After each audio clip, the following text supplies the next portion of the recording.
நமக்கு வந்து சங்க காலத்தில் சண்முகப்பிரியா சேர சோழர் காலத்தில் நமக்கு ஒரு பாடல்கள் வந்து இருக்கு. அதை பற்றி இப்போ பாட போகிறேன். அதை பற்றி நீங்கள் கொஞ்சம் கேட்டுக்கோங்க. இது வந்து என்ன அப்படின்னா, ஒரு வெற்றி வாகை சூட போகிறதுக்கு போர்க்காலத்துக்கு முன்னாலேயும் சரி பின்னாலேயும் சரி அந்த காலத்து வீரர்கள் வந்து மனோபலத்தோடு இருக்கணும் அப்படிங்கிற ஒரு முயற்சியை பக்தியோடையும், இரவில் தூங்கும் பொழுது இந்த ராகத்தை கேட்கும் பொழுது இந்த மனம் இன்னும் திடமாகும் அப்படிங்கிறதுக்கு உள்ள மருத்துவ குறிப்பு நமக்கு அந்த காலத்திலேயே இருக்குது.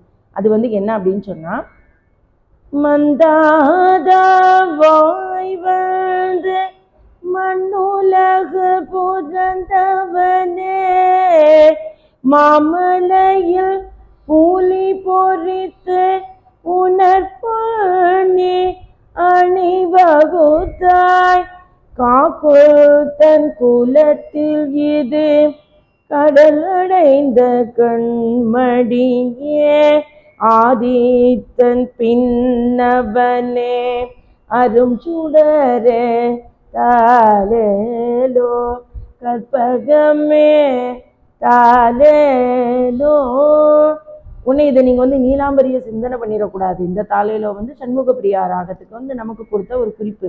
இன்னொன்று என்ன அப்படின்னா, இந்த தாலாட்டின் மூலமாக அந்த அந்த பிறந்த குழந்தையாக இருந்தாலும் சரி அதை கேட்கும் பொழுது அதனுடைய மனோ நிலைக்கு கனெக்ட் ஆகுது. அதுதான் வந்து 10வது சக்கரத்தினுடைய தொடர்பு அப்படின்னு சொல்கிறோம். இந்த ராகத்தை வந்து எல்லா நேரங்களிலையும் பாடுவதற்கு ஏற்றதான ராகம். பக்தி, சிங்காரம், கருணா, அற்புதம், ஹாஸ்யம் போன்ற உணர்ச்சிகளை அல்லது இந்த ரசங்களை வந்து உள்ளடக்கியதாக இருக்கிறது. இன்னொன்று விரிவான ஆலாபனைக்கு வந்து ரொம்ப இடம் கொடுக்குற ராகம்.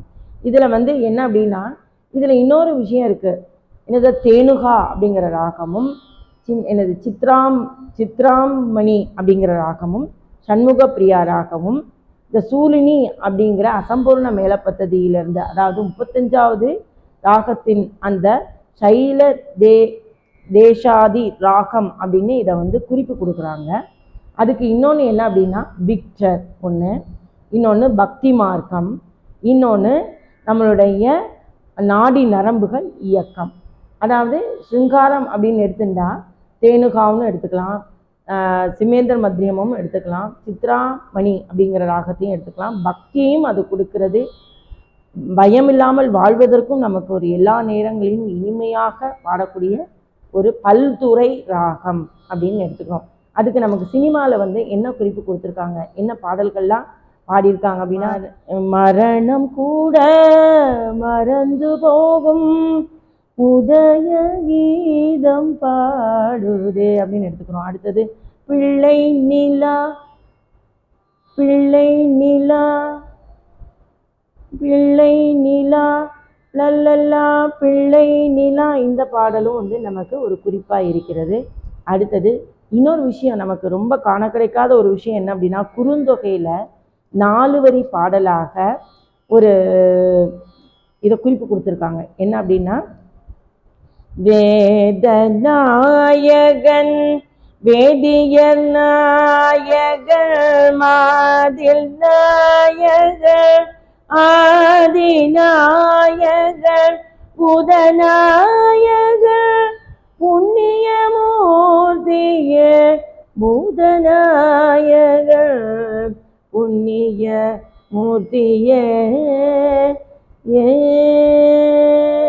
இன்னொன்று சண்முகப்பிரியாவை எடுத்துட்டோம்னா நடபைரவியினுடைய அந்த சாயலும் அதில் இருக்கும் அப்படிங்கிறதுக்கு நமக்கு குறிப்பு. இன்னொன்று வந்து என்ன அப்படின்னா, நிறைய 4 வரி பாடல்களில் தேவாரம் அப்படின்னு சொல்லி எடுத்துக்கலாம். அந்த தேவாரத்தில் வந்து சண்முகப்பிரியா ராகத்தில் நிறைய பாடல்கள் இருக்கிறது. அதை நம்ம வந்து அடுத்த எபிசோடில் சிந்திப்போம். மரணத்திற்கு கூட அஞ்சாமல் எதையும் எதிர்க்கும் மனநிலையை தரும் அற்புத ராக கூறுகள் இந்த சண்முகப்பிரியாவில் உள்ளன. பண்டைய தமிழர்களிடையே கோலோச்சி வந்த ராக பெருமை இன்னும் தளர்ந்து விடவில்லை. நாமும் தளராமல் இந்த ராகத்தை இசைத்து வெற்றியை தேடிக்கொள்வோம். இசையாசிரியர் திருமதி ஆர் ராமலட்சுமி அவர்களின் ஸ்ரீ அகாடமியும் இதற்கு உறுதுணையாக இருக்கும். மேலும் பல புதிய தகவல்களோடு புதிய பதிவில் சந்திப்போம். அதுவரை நன்றி.